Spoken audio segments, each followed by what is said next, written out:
Sound being emitted by this bat is part of an evolutionary system that allows it to navigate in total darkness, hunt prey and communicate with other bats. The ultrasonic sonar signals are emitted and then reflected back off an object. It's called echolocation, with bats able to judge distances to within a millimetre. Scientists from Tel Aviv University want to know how they do it, so they're attaching high-tech sensors to the creatures' backs to follow them in flight.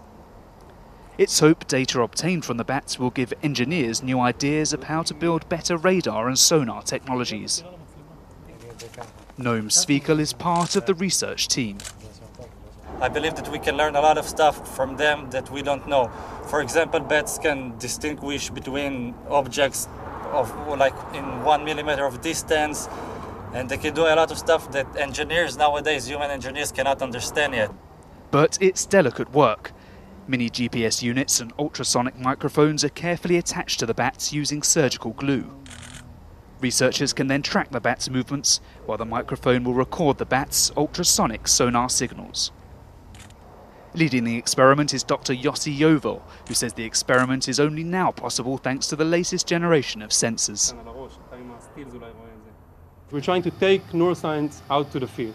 Okay, so we're monitoring bats outside in the field where they're flying in their natural behavior, extremely noisy. Okay, it's not a controlled environment. And to do this, we're trying to develop highly controlled sensors that we can put on the bat and monitor, for instance, the sensory input coming in. In the university laboratory, Dr. Yovel's team are conducting tests to see if a bat's nose structure is actively changing the focus and direction of the sonar beam.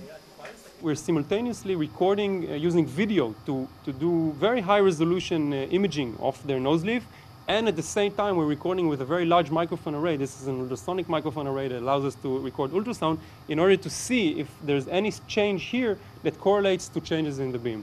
Okay, we hope to show for the first time that bats really actively form their beams or change this beam. Dr. Yovel next plans to build what he calls an imprinted colony, an artificial environment simulating wilderness where bats will be equipped with sensory devices including cameras. It's a gradual process, but the team is confident that eventually they will learn the bat's secrets.